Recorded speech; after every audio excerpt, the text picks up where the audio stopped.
Hello and welcome back to The Good News. I'm Doc. And I'm TJ. And we are excited and delighted that you have tuned in for another episode of The Good News. I like good news. Me too. You know, I like good news so much, I'm going to start saying it with my chest. Oh, chest. That's a shout out to our radio station that talks about putting your chest in it. Yes. So that's one of the designs that we're working on for our Good News merch store.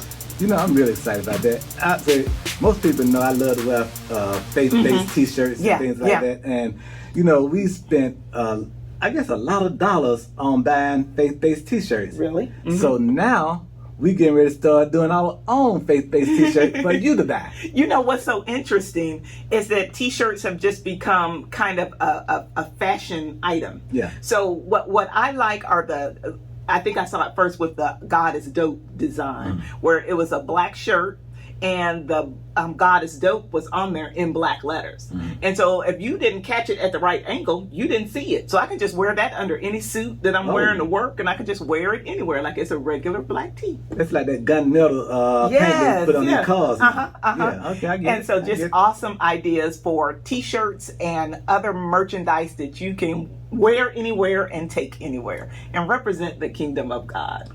Quality shirts that will look good on you, that will have people asking you questions about what that shirt means. And, you know, it's such a conversation starter. It's exactly a conversation starter. I'm going to say an icebreaker, but that's even better. Yeah. And that's what we're called. We're called to share the good news and bring up Jesus in every conversation.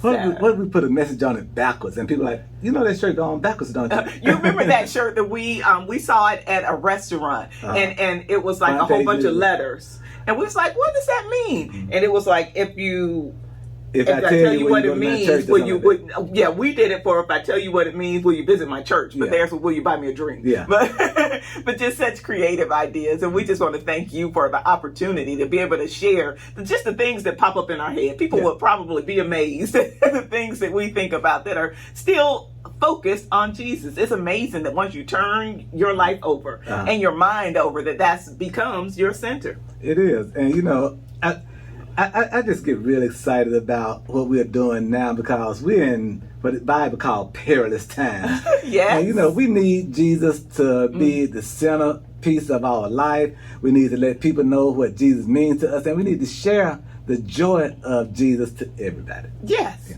Now, you know, one of the things that came up in our conversation yesterday, there was a house down the street that was having a party. Yeah. And I was like, we didn't get invited.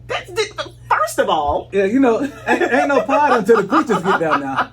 You know, the preachers ain't there, ain't no party. Yeah. And you know, the thought that I had was whether or not it's still acceptable to just crash a party. You remember, what was it, Poetic Justice with Janet Jackson and Tupac? Oh, yeah, Cousin Pete. Cousin Pete. Can you still Cousin Pete a barbecue after COVID? Oh. See, I was going to say, yeah, but now, I don't know. I don't know. You in a mask? Well, nobody know who. Did nobody have no mask going on to go to that party? Nobody had a mask on, so. So what's the protocol? Well, I'm going to say this right here. The protocol will be this. If you're having a party in your community, and your people who come to the party have to park in your neighbor's yard, they should be allowed to come to the party. Your neighbor. That's a good rule. I think so too. Yeah. But since that didn't happen, what is the protocol for us to just happen to be walking by? Hi, neighbor. What you do? People park in front of your driveway again, in front of your house. You go over there. I just want to see what's going on. I saw y'all having a party over here. Don't worry about the people parking in front of our yard. They good. What y'all got over here? What's that? What's that? You know, that made me think of the ruse you used to use when you were with Revenue. I'm just gonna park right here. I'm not coming to see you. Yeah. Okay, so next party, we're just gonna happen to just go by and say, you know, congratulations. Who birthday is it? What's going on? I just stay right down the street. You know, I'm their neighbor and everything. You know, because chances are the person who's hosting the party is gonna be so busy. Yeah. They, you know, so just go on, walk around to the back. I think we can do it. Yeah. We look friendly. You know something? I don't know, should we say this yet? Because my party might be the next party. I don't know. So we're going to hold off until after that party before we decide we're going to go with this one. No, the more the merrier. We always invite plus, our I love neighbors anyway. Yeah. Mm-hmm, we do. And so one of the other conversations we had, and this one, and I don't know why you get so defensive about it, but we talked about having work done to the yard. And I was adamant, well, I'm not spending $1 on dirt and rocks and splitting nothing out there. And you just say, but I need and I want. And it's really whatever you want to do to the lawn is fine with me. But it brought up to my mind the difference between a lawn and a yard. Mm-hmm. I'm fine with a yard because that's all the investment I'm really excited about making. And you want a lawn. Because, see, you stay in a lawn community. I do. You don't stay in no yard community. And, bad enough that we don't get some of the yard, say, lawn services that some of the other lawns are I'm not having them going I understand that. I'm okay with that because there's some causing chemicals in my yard. There are some natural things that we can do to the yard. Okay. But we can at least have some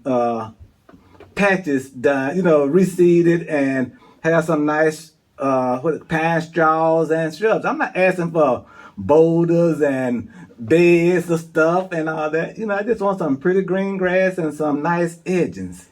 There's this new thing called spray paint. Well, you have to have something to paint first. And we got a lot of, we getting some little patches out there. And you say the natural eye can't see it, but we see it. And, we spend a lot of time here, especially during COVID. Mm-hmm. We spend a lot of time here. And plus, it's a part of the resale price when we ever decide to sell. Okay. Not that we will anytime soon, but ain't nothing like that lawn up here. Well, I like the idea, and I guess it's genetic because my mom and my aunts are all real big. You wanted the garden and what else? That stuff you wanted? That repost or I want compost? Okay, we might be able to negotiate if I can get me a compost and a water barrel catcher. Compost, that stuff is kind of stuff you have to go through your HOA to make sure that you can get that kind of stuff approved. See that you always make up HOA rules when it's something I want to do. I actually read them, unlike you who just have them in your possession. I'm going to call Marshall.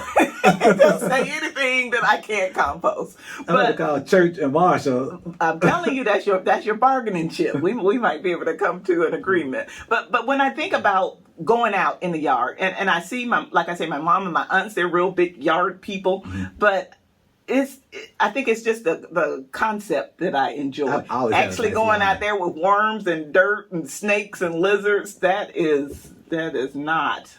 And see, the lawn won't be much because it's already there. Yeah. You just it's like how I tell you about when people buy new houses and they can't maintain it. Yeah. The paint peeling and all that stuff.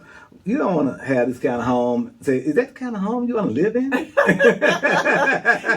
My house is painted, trimmed. There's nothing peeling anywhere. We talking about dirt. The lawn. Dirt. Some pretty grass, some nice shrubbery. I'm going to tell you what, just put some baking soda out there and it'll be fine.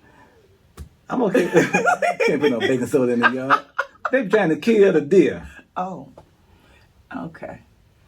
Just some grass and some shrubs, some grass and some pine straws and some mulch. Well, I thought about that when I heard the topic of your message today. Mm-hmm. You came from John, the 10th chapter and the 10th verse. And we know that to be that the thief comes only to steal, kill, and destroy. Yeah. But that Jesus came that we would have life and have life more abundantly. But the title for your message was, Go Get Your Stuff Back. Yeah. And, Satan is so subtle in how he steals stuff. I didn't realize how much my demeanor dropped when we was having a disagreement on the yard every day. I'm like, well, we don't spend money on stuff around here that, and, you start thinking about all the things, but you have to think yourself happy, like Paul said to King Agrippa. You have to think yourself happy, and you have to not let Satan steal your joy no matter what decision was made that could have caused it to change form. Yeah. Yeah. And that's just that concept. Let me pull up my notes from your message. So just that comment that the enemy wants to steal what we have. Mm-hmm. And we are such a target because we are created in the image of God. Mm-hmm. What we have is attractive. they fighting over the yard. not food. Not say, not can we go somewhere, we always gone or you never here. Yard. But I'm just talking about how subtle it is. And we'll plant, while we're talking about yard, seeds of discord. Yeah. And that's the thing, and it could be anything else. It could be something like, I don't want hamburgers today, I want hot dogs today, I don't want this today, And it just, there were people I remember along my Christian journey who started out with me. They're not as excited as they once was. And I say, I'm not talking about them because I've gone through that cycle before where I wasn't as excited once.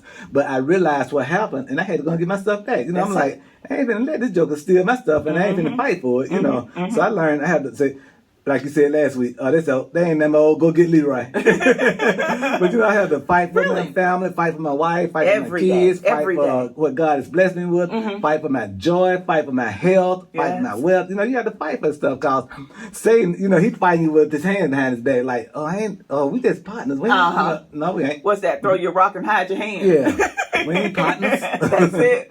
And so, one of the things that you pointed out is that sometimes we won't even realize that things have been stolen. That we used to have a joy and a zeal for serving God. We used to wake up with the Lord on our mind, rush to our Bible study and open up our Bible and find out what the Lord had for us today. We had a routine. And then you put on 5 pounds. So now I have to walk in the morning. I got to get on the treadmill. Well, there's an audio Bible. There's some videos that you can listen to, but we let things just inch by inch take away what we are enjoying in God.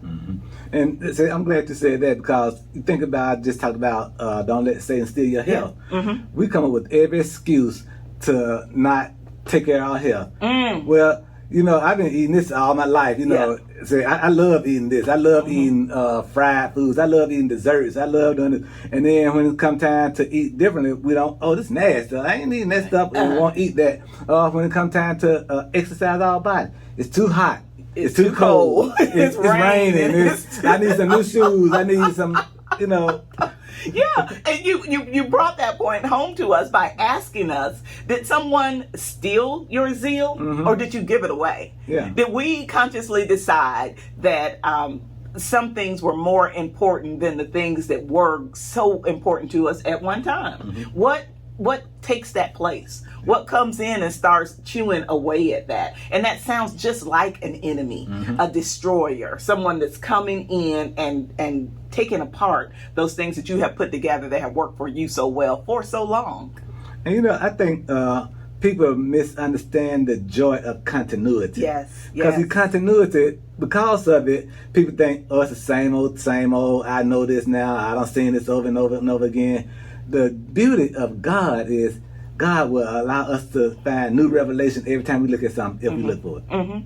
And so you gave us some steps to kind of look at the point where we first found Christ and those things that we were excited about. You talked about when you first find the right church and you get involved in all of the auxiliaries and celebrating the Lord, and then something happens. And one of the most devastating, of course, is church hurt, where something happens at that church where we allow someone to get in the way of us worshiping and praising the Lord. I remember when I made the decision to leave the church that I grew up in. And when I left the church, it wasn't because I was upset or nothing like that. It was just the fact that I went and visited a church, and when I visited that other church, it excited me in a way that I had never been excited before in my life. And I knew this is where I needed to be. I joined that church, joined the choir, started going to Bible study, went to Sunday school, started hanging out with with other fellow Christians and everything. And some of those people who I started hanging out with at this church I joined are still friends right now in my life. And the funny thing about it is, even though some I hadn't talked to in years, it's like soon we started talking, boom, we click and we're right back where we were. And and there are some people that I talked to that I hadn't seen in a long time. Didn't even realize how close we were until we started talking again. And it's just amazing how God would do that. And when you have something that you love and care about, and when you either give it away, put it to the side, or it's missing, and you don't realize it, it's almost like every time we get ready to do spring cleaning, and you say, let's get ready to take some stuff to Goodwill. oh, I can't take this. This is my favorite shirt. This shirt I had on when and you hadn't worn in 5 years. And didn't even know I still had it, until it was time to get rid of it. I'm like, no, so that's the thing we have to do with our spirituality when it comes to things that, okay, man, I hadn't sung in the choir in years. I need to join the praise team again. I hadn't served on, I quit serving. I need to see, can I get back on again?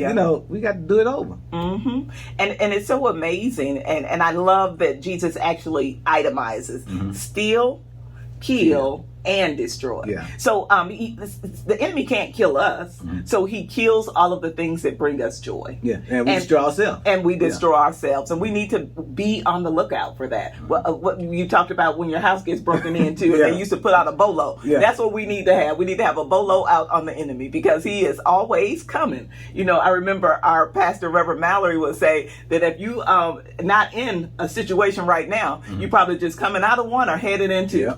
I mean, because we have so much. Like I said earlier, we are attractive to the enemy. When he has us and we're doing his bid, then there's no reason for him to pay attention to us. So I might have to do part 2 to the sermon now. Because the reason I say that, when somebody breaks into your house or you car and steal something, you file an insurance claim. Yeah. So when Satan do this to all this stuff, we file an assurance claim. Come on. So, say we need to make sure that y'all have assurance policies. Come on. I love it. I love it. Yeah, I need to get your assurance policy. Really? As a matter of fact, shout out to my next guest that's going to be coming up who sell insurance. and it really is so funny because we have the gifts of the Spirit. And, and one of the things we talked about in Bible study recently was the fruit of the Spirit. Yeah. And that it's one fruit. That it exhibits itself in all these different ways, and you have to have them all. And you have to have them all. And like I said, the enemy sees the one that we're weak at, and that's where he will attack. Yeah. That's where he will start beginning his destruction. And we have to be on guard and be prayed up. So before we close out, I know you just mentioned your newest guest on this is the Up Close and Personal with Tammy Parks, my longtime friend who owns her own All-State Insurance Agency. Amen. And she owns an insurance company, and I feel like I own an assurance company in the church. Amen. And it's just her whole story is just a testimony of being faithful. Yeah. That knowing that this is where God had the promise for her, and to just keep pressing until you see. And now I know it's probably been a dream of hers to be out on her own and be able to be an employer and to bless other families by the gifts and the work that she has put into her agency. I'm looking forward to it. And I'm looking forward to First Sunday. I know. First Sunday drops on 4th of July. 4th of July. And so my guest this week is Jamie Kaufman. And he is, again, a close personal friend of both of ours and someone who we love dearly and who has always showered us with love. And so we are talking about shalom. And he tells us about that shalom is more than just peace. I mean, that's the way we have been taught to, as Christians and non-Hebrew speaking people, to use the word, but it's so much more. It's expecting completeness and wholeness for everyone. And I just love talking with Jamie, and he's just so passionate about everything that he shares in the body of Christ and the offerings that he gives, his devotions. He's awesome, just a powerful pastor, man of God. Awesome chaplain. Yes, he is. A wonderful friend. Yes, he is.